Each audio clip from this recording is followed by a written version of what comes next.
Müslüman ümmetinin hazırgi hali şunday, yani bizdeki Müslüman cemaatinin şulay nadanlık arkasında, nadanlık taralı arkasında, galimler bulma arkasında, Müslümanlar arasında fitneler, yani öz arasında fitneler hem sınavlar tarala. Hem bu indi nadanlıktan bilmevden kile. Hem bu türlü fitneler, yalgan fikirler, yaki yalgış fikirler, yaxşı maksat bilen, İslam dini ismi bilen, yaki indi Kur'an'ni, yaki sünnetni üske küterəbiz, alğa çıkarabız degen sözler bilen bilirga mümkün. Lakin hakikatte onlar İslam dinin, ümmetini, Müslüman cemiyetin işten tarqatalar, hem taratalar, hem ziyan salalar. Şul işlerinin birsinden ol kuruşu, selamlaşu, tertipleri, edepleri, sünnetleri turunda. Peygamberimiz sallallahu aleyhi ve sellem, onun sahabeleri hem hayırlı zamanlarda, Müslümanlarda kuruşu tertipleri nindi bulgan, hem ol nişik bulurga tiyiş. Peygamberimiz sallallahu aleyhi ve sellem hadisinde aytgan: "İnni la usafihun nisaa." Men xotin qizlar bilan qo'l berib ko'rishmayman degan. Hem şu hadisga negizlanib, Müslümanlar, Müslüman ümmeti o'zine yaqin tuğan, mahram bulmagan şit xotin qizlar bilan yoki o'z xotini bo'lmasa, boshqa xotin qizlar bilan qo'l berib ko'rishmay, ham bu tiyila shariatimizda. Agar indi ulu yaşdagi qort abi bo'lsa degan g'ajuz deb ataladi, ya'ni kuchsiz, halsiz, o'zin qori olmay turgan qortliqqa erishsa, kuchsiz, halsiz halga ham indi onu kiyovga chiqarliq halda bo'lmasa, kishilar so'rarliq halda bo'lmasa, onu xotinliqqa shunday haldagi xotin qizlar bilan qo'l berib ko'rishu abilar bilan ruxsat etiladi deb Hanafi mazhabi olimlari aytganlar. Ammo shulardan boshqa shit xotin qizlar bilan musulmon irodga qo'l berib ko'rishu tiyila. Anas ibn Malik radhiyallohu anhu ayta: bir kishi Rasululloh sallallohu alayhi vasallam yonina kelib so'radi deydi: "Ya Rasululloh, ar-rajulu minna yalqa akhahu aw sadiqahu ayanhani lahu?" Qala la. So'radi: "Ey Allohning elchisi, biz bir-birimiz bilan uchrashganda, o'zining tug'anini uchratsa yoki do'stin uchratsa, ona iyilib ko'rishikmi, iyilib salom berikmi?" deb so'radi. Peygamberimiz sallallahu aleyhi ve sellem yo'q deb aytdi. Ya'ni musulmonlar bir-birsine iyilib, bil bugib ko'rishirga, isanlashirga tegish tugul, bu tiyila. Shundan aytdi, so'radi de: "Afa yaltazimuhu va yuqabbiluhu?" Adi shul uchrashganda onun bilan quchoqlashib, o'psa yoriymi, shulay ko'rishu deb so'radi. Peygamberimiz sallallohu alayhi ve sellem la dedi, ya'ni yo'q dedi. Musulmon kishilarga ko'rishganda, ko'rgan sayin, ya'ni uchrashganda quchoqlashib, o'pib ko'rishu tiyila. Shusha hadisga Peygamberimiz sallallohu alayhi ve sellemning so'zlarine negizlanib. Şuna ko'ra da mana bir kishilarning, nadan kishilarning indi iki qo'l berib ko'rishu yaramay deb söylab, shul vaqtda bu endi Peygamber sallallohu alayhi ve sellem sahabalaridan, salaflardan kelgan bo'lsa da iki qo'l berib ko'rishu, ko'rgan sayin, ko'rishgan sayin quchoqlashib ko'rishganlarin ko'ramiz. Peygamberimiz sallallohu alayhi ve sellem mana tiygan. Ya'ni uchrashgan sayin salamlashganda quchoqlashib yoki o'pib ko'rishu yo'q degan. Shundan bu kishi so'ragan: "Afa yaxudu bi yadihi va yusafihuhu?"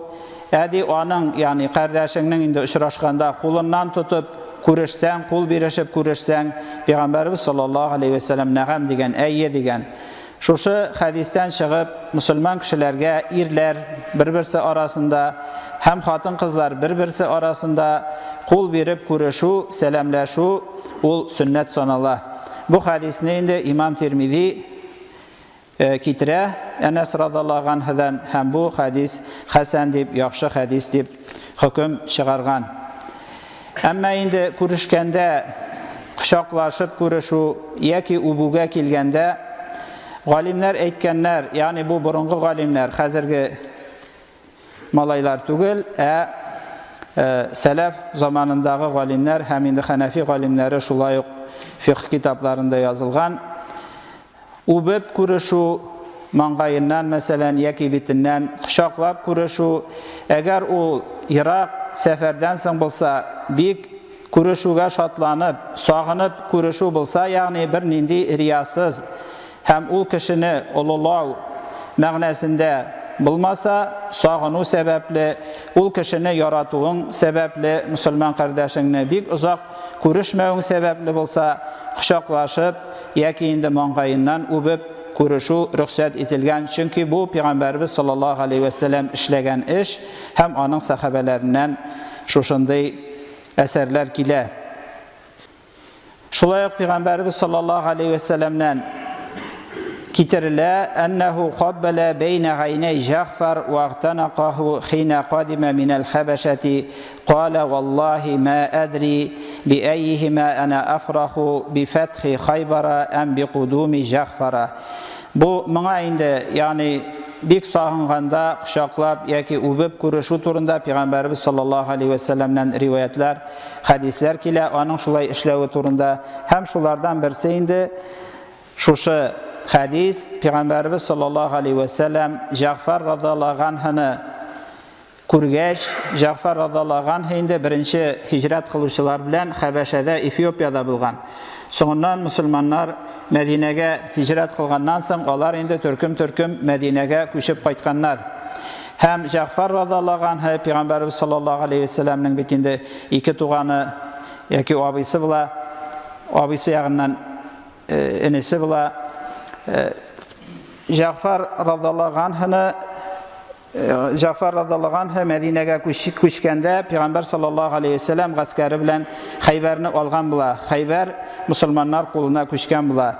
Hem Ja'far radallahu anh Medine'ge kilgeç Peygamberimiz sallallahu aleyhi ve sellem bik şatlana, onu kurgeç turup, onun iki kuz arasından dey, uptedi yani mangayından hem onu kuşaklap aldı, hem eytti dey, vallahi dey, min bilmeyim, qaysısı üçün nıqraq şatlanganımını, Khayber'ni algangamı, yaki Ja'far'nın kilgenine deyip Peygamberimiz sallallahu aleyhi ve sellem eytken. Şuşu eserlerden, rivayetlerden çıkıp, galimlerimiz eytkenler, yani kişi gündelik kuruşkende, isenleşkende kul birip kuruşu sünnet. Ama indi bik uzak kurmagan kişi, sağıngan kişin bulsa, bik nık yaratkan kişin bulsa, indi ul vakitte kuşaklaşıp kuruşu, yaki onun indi mangayından, yaki bitinden ubu ruhsat etile dip eytkenler. Lakin başka vakitte tugul. İmam Tahavi kitirgen hadiste, şulayık bu hadis, bu rivayet hadis tugul. Tabarani'da Enes radallahu anh'dan şulayık kitirile, enne ashaben nebi sallallahu aleyhi ve sellem kanu idha iltaqav tasafahu ve idha qadimu min seferin tahanaku. Meğanil eser degen kitapta İmam Tahavi'da kitire, Şahbi'den bu eserdekiyle Peygamberimiz sallallahu Enes radallahu anh'dan kitire tabari Peygamber sallallahu aleyhi ve sellem'nin sahabeleri de uçraşkanda kul birişip kuruşeler idi. Eğer indi seferden qaytsalar, yani Irak'tan qaytsalar, kuşaklaşıp kuruşeler idi degen. Kuruşkende sağını karşı alu üçün bulsa, yani qunaqni qarşı alu bulsa, hürmet etu üçün bulsa, ulularını, meselen ata-ananı, olarını basıp, qarşılav, basıp kuruşu, olar bilen ruhsat etile, hem bu bir fikirden yani tıyılmagan. Lakin eğer kişi uçraşkanda, kuruşkende, ulular üçün emirlerini, sultanlarını, ulular üçün, ululav üçün bulsa, bu mındı rəvişte turup basu, olar üçün tıyıla, mekruh, tahrimi deyip eytken galimlerimiz. Enes radallahu anh eyte, لم يكن شخص أحب إليه من رسول الله صلى الله عليه وسلم وكانوا إذا رأوه لم يقوموا له مما يعلمون عن كراهته لذلك. İmam Tirmizi keltirgan bu hadisda Anas radhiyallohu anhu aytadi. Onlarga yani üzlerine indi sahabelerge Allah'ın ilçesinden de süyüklürek kişi yok idi de. Hem onlar eğer onu kurseler yani onlar yanına Peygamber sallallahu aleyhi ve sellem kilse onun işin turup basmıyorlar idi. Çünkü onun bu işini yaratmağının bileler idi de. Peygamber sallallahu aleyhi ve sellem uçraşkanda, görüşkende onun işin turup basıp görüşülerin yaratmağın süymegen. Şuna göre sahabeler indi en süyüklü kişi bulsa da Peygamber sallallahu aleyhi ve sellem onlarga da hem bizge de ul kilgende onun bilen turup görüşmegenler, urunlarında oturup kalganlar. Muaviye radhiyallohu anhu'dan kitirilib Peygamberimiz sallallahu aleyhi ve sellem aytdi: "Men ahabba en yetemessala lehu rijalu qiyaman felyetabawwa maq'adahu minan nar." Abu Davud'da hem Tirmizi'de kitirilgan hadiste Peygamberimiz sallallahu aleyhi ve sellem aytdi: "Kim o'zi üçün kishilarning basıp turuğun tilese, yani basıp karşı alıvın tilese, bu indi emirler, sultanlar turunda söz bara özünün urunun cehennemde ezirlesin, yeki cehennemde tapsın degen. Yani tekabirlik sebepli, özün ululav sebepli kişilerini bastırу yaramağan kebek, şunday kişilerge basu da şeriatimiz boyunca tıyılgan, hem galimlerimiz eyte, ol mekruh tahrimi di, yani haramga yakın bulgan iş di. Şuna göre de ululav için emirlerini, sultanlarını, başlıklarını turup basu, yeki basıp turu, onlar yanında şeriatimiz boyunca tıyılgan işlerden.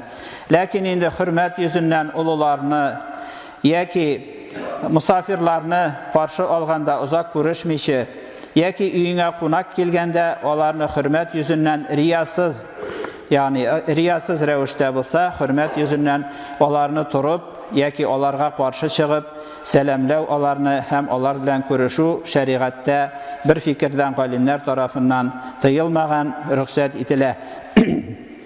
Ama indi başka türlü görüşüler, kullarını ubu kebek, yeki mangayını ubu kebek şit kişilerge, yeki hürmet yüzünden bulsa da öz ata anan kebek bulganda ruhsat iteler. Lakin her görüşken sayın, hatta ul galim bulsa da, yeki hürmetli kişi bulsa da, selam bergende her kündəlik görüşken sayın kullarını ubu, yeki bitni, yeki mangayını ubu, Hanefi mezhebi galimleri makruh degenler. Bunday işler sağınganda bir uzak görüşmey turgandan soň şunday yeki konakny karşı alganda şunun kebek işlerde ruhsat etiler degen. Lakin kündəlik gadati görüşkende, selamlaşkanda kişinin kulun ubu, yeki mangayın ubu, bunday işler yeki kuşaklaşıp görüşü ul makruh dep sanıylar. Namazlardan soň görüşüge kelgende bu meselede yani var kitaplarda hem ol elekten tekşirilgen. Kimlerdir bizge kelip bugün üretüde hacet yok. Selef galimlerimiz, burungu galimler indi bu meselelerini tekşirgenler hem cevapların yazganlar kitaplarda. Namazdan soň görüşüge kelgende aytkenler, bütün galimlerde aytkenler, namazlardan soň ayrım görüşü Peygamber sallallahu aleyhi ve sellem yeki sahabeler zamanında bulmagan. Lakin ul bid'at sanalmay. Çünkü mutlak Hanefi mezhebinde ayteler, şeriat tarafından Peygamberimiz sallallahu aleyhi ve sellem tarafından görüşü, selamlaşu ul savaplı iş hem sünnet sanala. Onun ayrım bilgilengen vakti yok. Şuna göre nindigine vakitte bulsa da ul savaplı iş hem Müslümanlarga fayda kitire. Peygamberimiz sallallahu aleyhi ve sellem aytgan hadislerde İmam Tabarani hem Bayhaqi kitire: "İnnel mu'mine izâ laqiyal mu'mine feselleme aleyhi ve ahaza biyadihi fasafahahu tenâtharat hatayâhuma kemâ yetenâtharu varakuş şeceri" degan. Peygamberimiz sallallahu aleyhi ve sellem aytgan hadis var. Hem bu ayrım bir vaqtga belgili tugul, mutlak yani umumi revişte kile. Qayşangına işleseň de ul savaplı. Bu hadiste ayta, eğer mümin başka mümin bilen uçraşsa, hem ona selam verse, hem onun kulun tutup görüşse kulları bilen, onlarının ikisinin de hataları koyulurlar, nişik ağaçtan yapraklar koyulgan kebek digen.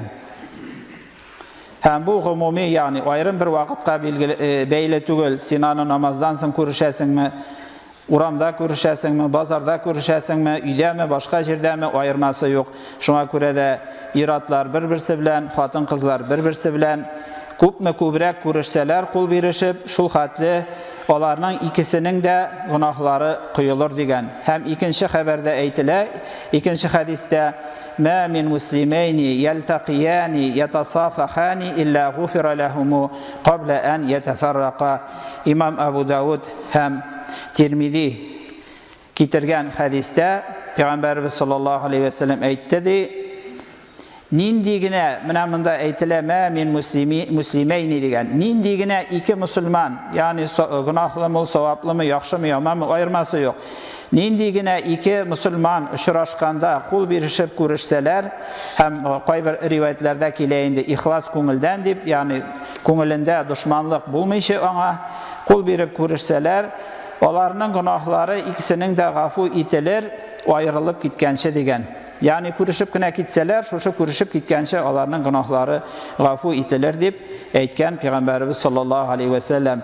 Bu günahlar indi elbette belki günahlar turunda söz var, çünkü olu günahlar turunda tövbe kılı tiyişli, onun üzerinin ayrım şartları var. Ama kişi günahlar şuşu kuruşu arkasında ikisininki de koyulur deyip Peygamberimiz sallallahu aleyhi ve sellem eytken, hem bu ayrım vakitka belgili tügül.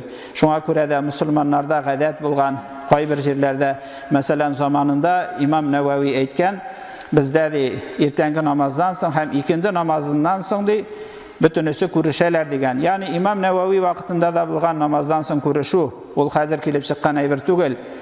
Bizde degen ikindiden son hem ertengi namazdan son kuruşeler degen meşitte. Bunun degen şeriatte asılı yok. Yani sahabeler yaki Peygamber sallallahu aleyhi ve sellem şulay işlegen degen yok degen. Lakin onun asılı şeriatte bulganğa göre, yani kuruşu üzü şeriatte var. Bunda la be'se bihi degen, bunda bir nindi günah da yok degen. Şuna göre de o zamanda indalar. Yani gel daimi ertengi namaz bilen ikindi namazından son kuruşa tırgan bulganlar. Şuna göre de şeriatta tıyı yok, asılda şeriatta ruhsat etilgen kuruşu hem o sevaplı sünnet amel.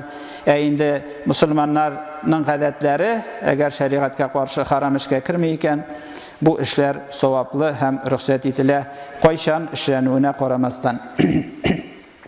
Ama qaysı şırakta kuruşu kul birip makruh tabılırga mümkün.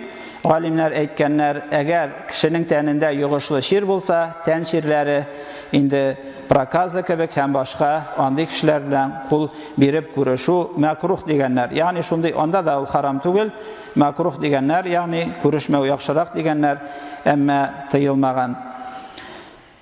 İki kul bilen kuruşu mu, bir kul bilen kuruşu mu digende, seleflerden kile iki kul bilen kuruşu turunda eserler, rivayetler hem bana bir kimde karşı çıkmagan, bugünkü günge hatli, bugünkü yangamına bu nadan müştehitler çıkan şağa hatli, bir kimde bana karşı eytmegen hem tıymagan, yani bu kileşunun Müslüman ümmetinin bir fikirde bulun bilgirte. Selefler zamanında iki kul bilen kuruşu. İmam Bukhari özünün sahih jiyintığında kitire, Safaha Hammad ibn Zeyd ibn el-Mubarak biyedeyhi. Eyte, şu sahih jiyintığında Hammad ibn Zeyd ibn Mubarak bilen iki kulun birip kuruştu dey. Başka rivayetlerde de var indi ol. Yani başkalarda kitire şu ma'nadagi hadislerini. Yani hayırlı zamanlar, sahabeler, tabi'inler zamanında iki kullab kuruşu turunda eserler var. Lakin iki kul bilen yaramay degen, yaki bir kul bilen kirek, bir kul bilen tiyiş degen yok. Şuna göre de indi selefler işlegen işke biz yerige tiyişli biz. Bugün kimdir uylab çıkargan eybirge tugul. Şundan indi ikinciden iki kul bilen kuruşu ol Müslümanlarda taralgan hem şuşu selefler zamanından miras bulup kilgen eybir. Şuşu turida ayta alimlerimiz. Şuna göre de bu elinde muhaddis hadis alimi Zafer Ahmed Gusmani et-Tehanavi ayta, ol 100 yıl ilk yaşagan, hazırki zamanda çıqqanday batıl fikirde buluşular, yani yalğan fikirde buluşularının bir kul bilen kuruşu degen ul Hindistan'da bulgan indi, bir kul bilen kuruşu olarının bilgesi, şiğarı, lozungu bulup dura degen. Şuna göre de biz ul batıl fikirde bulgan, yana çıqqan kişilerden, yana barlıkka kelgen fikirlerden biz yirak bulurga tiyişlibiz. Şuna göre burungu alimlerimizden kalgan iki kul bilen kuruşu kuruşurga tiyişbiz dip ayta. Hem indi bir kul bilen kuruşunu mine şuşu yana çıqqan türkümlerdi, onlar onu üzerinin bilgisi itip sanı. İki kul bilen kuruşsa onlarının türkümünden tügül, bir kul bilen kuruşu onlarının tüp şiğarlarından, yani lozungularından, tüp bilgilerinden bulup dura dip aytip kaldırgan. Hem indi üçüncüden şulay yok, ne için biz iki kul bilen kuruşabız?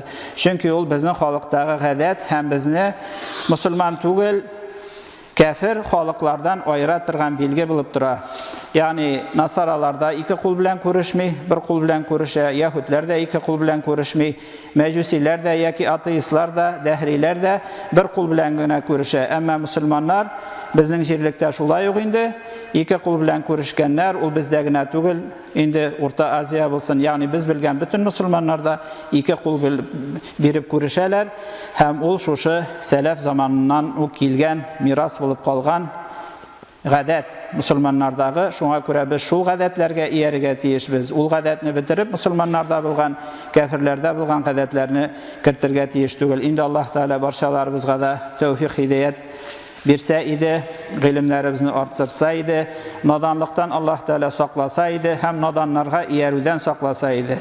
Allah Teala kuşkan bizge, Kur'an'ga, Allah Teala'ga, Peygamber'ge, hem musulmanlardan bulgan iş iyelerine degen, yeki indi ikinci ayettekiyle indi galim bulganlarına, ulul emri degen, işinin asılın tübün biletirganlarga sorağız, hem onlarga iyerigiz degen. Şuna göre de nadan kişilerge, bugün çıqqan kişilerge iyeriga tiyişli tügül biz. Onların içtihatlarına üzerince indi belki indi şuşu Peygamberimiz sallallahu aleyhi ve sellem iyeriga tiyişbiz. Onun sahabelerine hem indi müçtehid galimlerge, onlar bizge Allah Teala'nın hükümlerini iriştirgenler, jitkirgenler, hem indi izgilikte onlarga iyergen ota-babalarımızın şeriatga qarşı bulmagan guruf gadetlerine şulay biz iyeriga tiyişlibiz. Şul vaqtda indi musulman ümmeti nıqlı bulacak, hem bizning aralarda fitne bulmayacak. Indi Allah Teala barşalarımızı da musulmanlardan bulurlarımızı, ilim ehilleri bulurlarımızı, hem Peygamberimiz sallallahu aleyhi ve sellem aytgancha, galim bulmasan da ilim iyelerine iyerüşüler, ilim iyelerini tınlavuşular, galimlerge iyerüşülerden bulubuzunu nasip kılsın. Çünkü Peygamberimiz sallallahu aleyhi ve sellem aytgan, bu dünya melğun, lağnet kılıngan, hem onda bulgan eybirler lağnet kılıngan, meger degen ilim alu, hem ilim iranu, hem ona iltetirgan eybirlergine lağnet kılınmagan degen. Şuna göre de nadan kişilerge iyeruden saklanırga gerek, çünkü ul adaşuğa ilte. Belki ilim iyelerine iyeru, galimlerimizden, hem onlarının mirasların, Peygamberimiz sallallahu aleyhi ve sellem'nin mirasın alu, hem ona iyeru, hem onu irenu tiyişli. Indi meşit medreselerimizde okular başlandı. Kimler indi ülgürmegen okurga kirige gerek, ilimni alırga gerek, mümkünçilik bulganda şulay indi mine bu yakşambeden indi yakşambe mektepleri, Kur'an okurga öyrenu, namaz, taharet tertiplerini öyrenu başlana. Hem şuşu nilerge rahim etigiz, hem Allah Teala'dan sorap, tevfik hidayet sorap, hayırlı ilimler sorap, Allah Teala rizalığı üçün gamel ibadet kılırga nasip bulsun barımızga da. Ibadallahi usikum ve nefsi bi takvallah, innallaha ma'allazina taqaw vellazina hum muhsinun. Barakallahu li ve lekum fil Kur'anil azim ve nefa'ana ve iyyakum bil ayati ve zikril hakim. İnnehu huves semi'ul alim, el gafurur rahim, el mucibud du'a ve tubu ilallahi eyyuhel mu'minun leallekum tuflihun.